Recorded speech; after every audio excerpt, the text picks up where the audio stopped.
PSP, our bank, our people.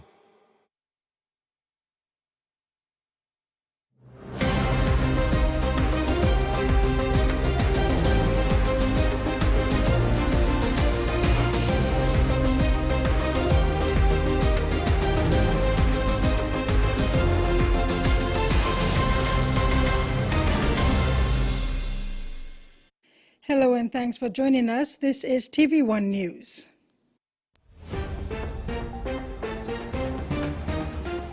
In this edition, PNG government eager to advance its entry, agreement marks a significant step forward, and harmony across cultures.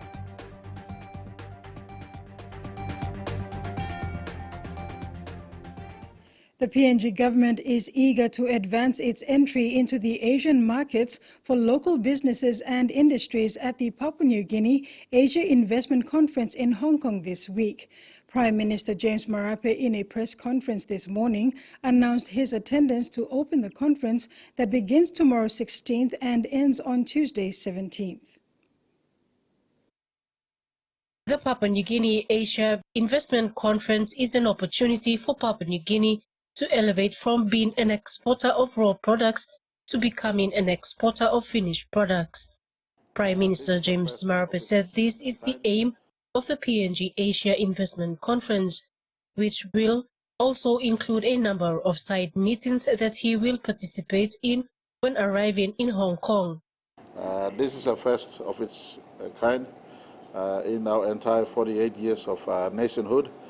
We have never made formal investment conferences like this deep in Asia. Hong Kong is the capital of the commerce and trade in far north or northern Asia, and Papua New Guinea is privileged to be given that opportunity. Prime Minister Marpe said the sectors PNG is interested in is agriculture, forestry, fisheries, petroleum, mining and tourism, as well as other service sectors. The PNG government would also be inviting local businesses, especially those in manufacturing, to participate in the conference and make partnerships with family and corporate businesses in Asia. Our focus has always been on the opportunity of make transition from not just producer of raw exports, but converting our producers into downstream processed exports into the immediate future. Meantime, Prime Minister Marpe added that conservations would also be on climate change and the conservation of PNG's forest for the carbon trading market, where the government has introduced a policy to conserve 30% of forest and to replant trees where timber has been harvested. He assured carbon-conscious investors that PNG is a good place for them to do business because they can offset their carbon footprint by assisting Papua New Guinea protect its forests. Susan Oriape, TV1 News. Prime Minister James Marpe has welcomed the new ambassador of the Republic of Finland, Satu Matila Budic, on Friday 13th and invited Finnish businesses to invest in PNG. Emphasizing PNG's strategic position to access Asia's thriving markets, Marpe highlighted opportunities in agriculture, fisheries, forestry, green energy, IT, telecommunications, and manufacturing. Both nations aim to boost economic activities with diplomatic ties dating back to 1977. Marpe urged Finland to capitalize on the direct trade route to Asia, pointing out the immense market potential, and also acknowledged Finland's regional support for climate change initiatives in the South Pacific. The signing of 4 key agreements crucial to the Porgera mine restart in Enga province was signed on Friday, 13th October 2023. The agreements were signed between the state and New Porgera Limited at the Government House. This historic agreement marks a significant step forward in the reopening of the Porgera gold mine, ushering in new opportunities and prosperity for the region. The government of Papua New Guinea has hailed the signing as a giant leap towards the mine restart.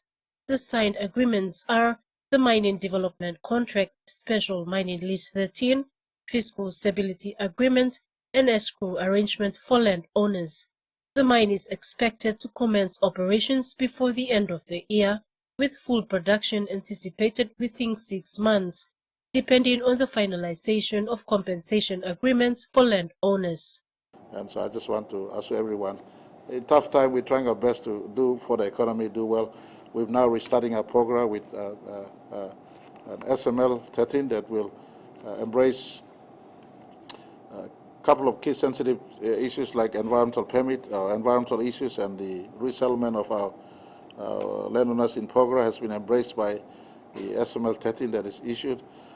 We will be consulting our landowners starting this week to ensure that an updated compensation agreement is fixed for them. And so many work running as I speak. Operated by New Pogera Limited, a company with a 51% ownership by Papua New Guinea stakeholders and 49% by Barrick. Prime Minister James Marpe expressed his gratitude to Barrick Gold Corporation President and CEO Mark Bristow and Barrick team for their care and maintenance of the mine since its closure in April 2020.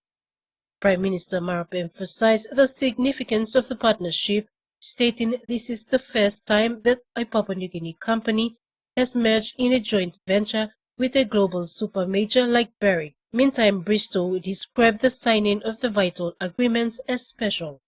So we've still got one key step to go, and that is the compensation agreements with the various stakeholders. And the team is out there, and the plan is that we need to work with the stakeholders, and our objective is to try and find a way that we can get that addressed as soon as possible, because as you know, everyone in the Pogra Valley would like to see the smoke. Susan Oriape, TVWAN News. This is TVWAN News. Stay tuned for more after the break.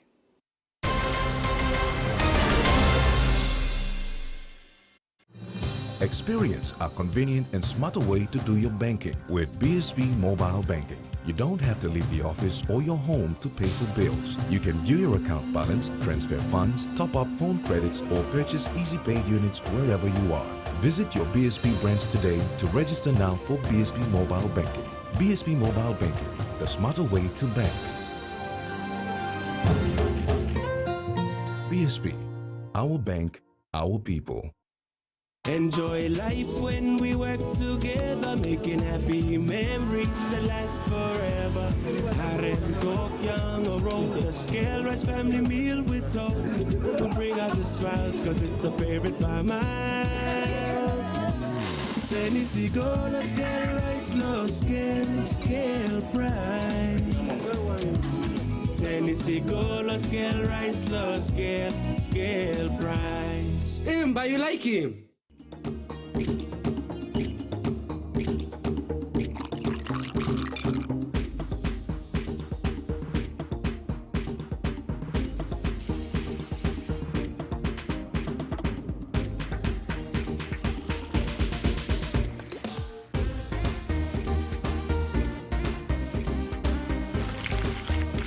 More clean, more sweet. Flame natural white sugar. Make more. A true champion is measured by their courage, their determination, and their passion to never give up and to always keep trying. With a delicious Milo in milk taste and added nutrients, Milo in milk is a great way to fuel our little champions with nourishing energy every day. Because true champions give it their all. Milo, PNG and Mia. Prime PNG made. Ton, hino ton. If you can't stop thinking about the Hino range of trucks, then you better drive one today. Hino. Ton. Digicel TV presents the race that stops the nation, the most prestigious horse race in the world, the Melbourne Cup 2023, coming soon to Digicel TV.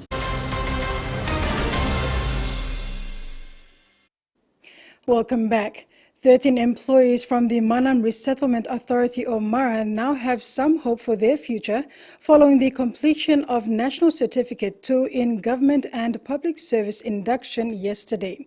The training not only prepares them to work in the public sector but also helps them to understand how the public service machinery works and align their work in line with government plans. This vital training was held at the Mawase Regional Training Center in Madang, facilitated by Somare Institute of Leadership and Governance.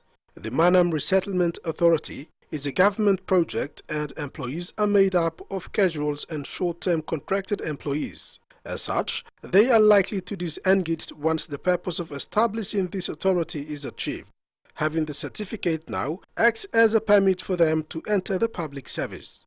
Acting Chief Executive Office of Silag, Michael Barobe, in presenting the certificates, said there are other courses which are likely to assist MARA in delivering their goals and achieve their vision and mission within the project by enabling staff to be more productive. Another course that Mr. Barobe encouraged MARA to sign up for later in the formulating and aligning development plans as it would be suited to their aspirations. Barobe further added that if they want to see government funding to trickle into their project, they must learn the skills of formulating alignment plans, which captures their goals from the ward level right up to the district and national in line with the government's existing plans. Silag has the capacity to train appropriate staff in ensuring beneficial returns from their courses. CEO for MARA, Richard Bayer, who was also a participant, acknowledged that there was a lot yet to be learned. Now they are very excited. We've got the certificate that we can tell the government people that you work something wrong, we can correct it. But this is the first organization in Malay province to start this new approach that Silag is taking, so we will help you to promote it.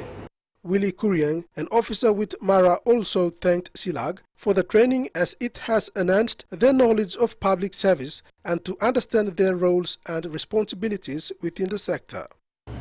We are grateful to Seva, down to earth CEO. CEO plus Tawantan will help you deliver the people of Manam. Rex Lita, TVWAN News. Meantime, Silag will be turned into a university for public servants in the future, and acting CEO Michael Barobe is on an awareness drive to inform public servants of the different courses available. The proposed university is planned to be operational by 2027. Barobe said the awareness by Silag is not about courses available at the institute, but also the importance of these courses as a prerequisite for public servants in the performance appraisal and appointments. Trainings are offered in different categories. Certificate 2 is for officers who are not degree holders. Certificate 3 is for university graduates, and Advanced Diploma in Executive Management for those wishing to be executives or heads of agencies within the public sector. These certificates will determine if a person is qualified to enter the public service and also for promotions. Barobe added that all human resource personnel in the public service will be the first lot to implement these changes. Rex Lita, TVWAN News. One Solwara, a collaborative musical project between Indigenous Australians and young Bougainvillean musicians, was officially launched in Bukatown in early October. This inspiring project, graced by President Ismail Torama and Australian High Commissioner John Philp, featured performances by renowned musicians and emerging Bougainville talent. The inspiring performance featured acclaimed artists like Juparu and Jake Fabula alongside Bougainvillean talents from the 2022 Bougainville Voice Explosion. Recorded and mixed in Bougainville in 2022 with subsequent mastering and release in Australia in March 2023, the initiative promotes positive change through its powerful lyrics and video. The collaboration, documented by local filmmakers and produced with One Talk Music, stands as a symbol of partnership between governments and music in fostering positive change. The announcement of this year's Vaanagai and Vawari Numa festival was made and will be at TVWAN village in Abao district. The theme of the festival is Our Culture on Our Journey into the Future. The event will be on the 27th to the 28th of November 2023.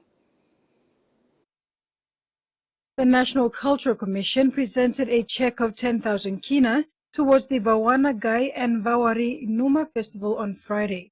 About 32 sing-sing groups will be involved, including reflection on community transition into modern times, Paraveta singing and contemporary string bands.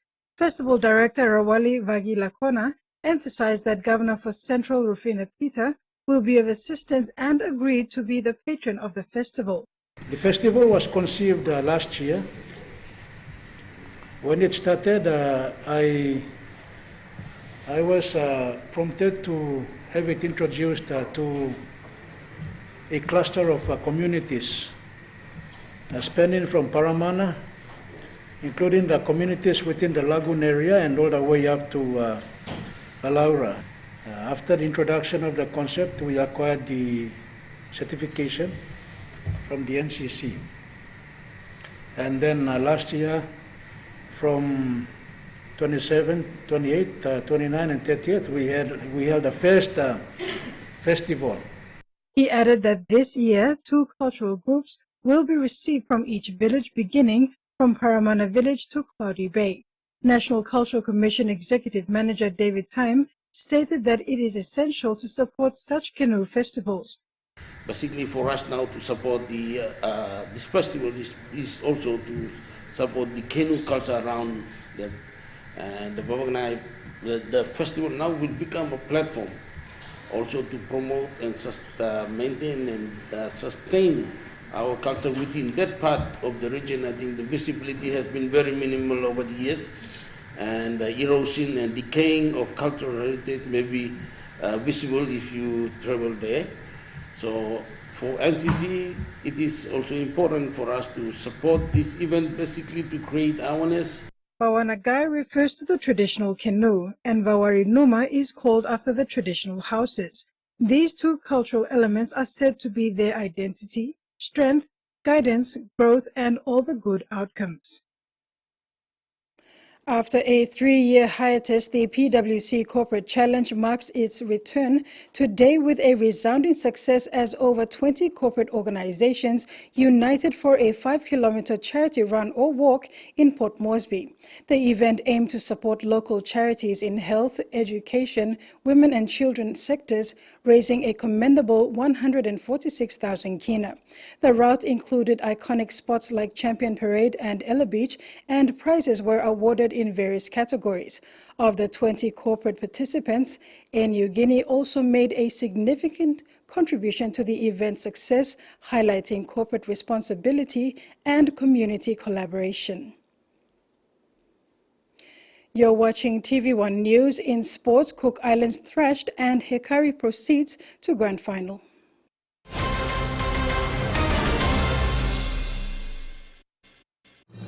Experience a convenient and smarter way to do your banking with BSB Mobile Banking. You don't have to leave the office or your home to pay for bills. You can view your account balance, transfer funds, top up phone credits, or purchase Easy Pay units wherever you are.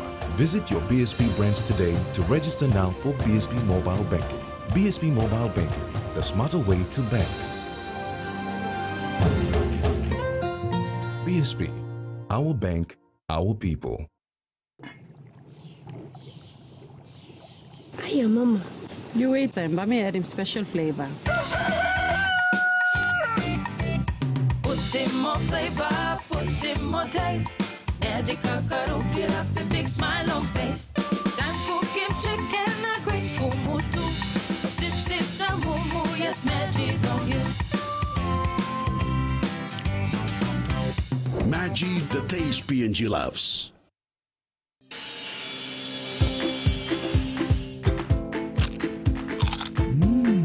Right across the nation, we eat snacks crackers.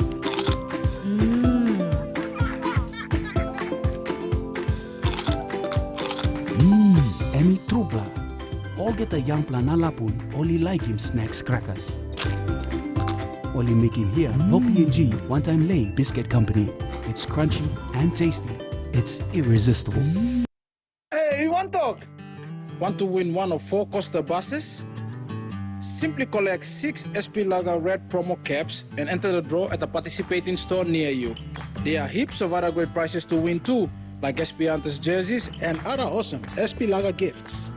So enter the draw today for a chance to win. There's a bus to be won in Islands, Southern, Momase, and the New Guinea Islands. SP Lager, Bungim Yumi! Hi, I'm Chef Jules Henao, and this is where my true inspiration for cooking started. Like most of us, I learned to cook from my mum.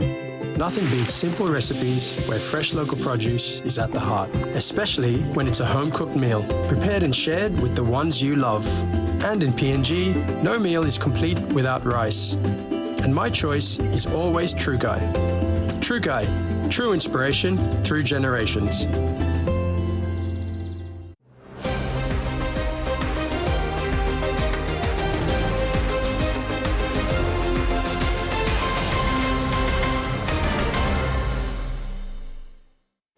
Welcome back. In sports, Hikari United has proceeded on to grand final in the Women's Conference Soccer League after edging out North Bougainville FC, 5 points to nil yesterday at the PNG Football Stadium, Port Moresby. It was a walk in the park for Hikari United, who dominated the match from the start all the way through to the last play. They kicked the goal at will, defended well, and given the opposition little to no chance to return the goal. The North Bougainville FC struggled to match its opposition in both class and experience and was succumbed to defeat in hands of the host team. North Bougainville FC coach Irene Ruan congratulated Hikari United FC for their victory but praised her players for making it this far. She said the semi-final match against Hikari United has taught the team many lessons. They will learn from this, go regroup and come back stronger next time. The third of this weekend's 4 quarterfinals sees 2003 champions England, who have reached the last 8 for the 9th time in 10 tournaments, tackle Fiji, who have progressed to this stage for the 3rd time and the first since 2007. New Zealand saw off a late siege at Stade de France to edge out Ireland 28-24 after an epic contest as Ireland suffered an 8th Rugby World Cup quarter-final defeat on Saturday. The All Blacks head coach Ian Foster praised a fantastic display from his side, who have 5 days to recover before facing Los Pumas next Friday. Meantime, in the quest to secure another historic win, the Flying Fijians highlight the importance of holding onto the ball, a patience that is fundamental to their strategy to beat England. It's these fundamentals that will enable them to orchestrate better ball movements on the field, a goal they've been honing particularly in the wake of their final pool match against Portugal last weekend. With unwavering determination and their eyes set on creating history once more, the Flying Fijians are prepared to script another unforgettable chapter in their remarkable rugby journey. In last quarter final of this dazzling weekend of rugby, sees host and 3 times finalist France, who are aiming for a first semi-final since 2011 when they challenged defending champions South Africa. Susan Oreape, TVWAN Sports. Papua New Guinea Kumals have showed they are a team to be reckoned with in the Pacific Championships, giving Cook Islands side a drubbing 46 points to 10. Backed by a vocal home crowd at the National Football Stadium Port Moresby, the PNG Kumals came out with full force, with the team taking a commanding lead 30 points to 0 at halftime. In the second half, Kumals added to the scoreboard in the 10th minute for a 36 points to 0 scoreline. And in the 58th minute, Cook Islands made effort to register its only 6 points. The high-flying Kumals had the final hooray with 9 tries and 5 conversions. Here are the highlights. Pardon me, and that wraps up another edition of TV1 News. Thanks for your company. Have a top week ahead. Bye for now.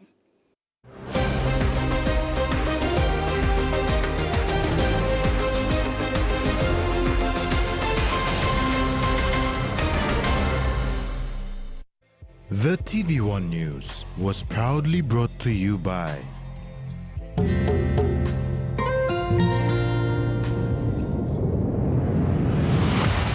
BSP, our bank, our people.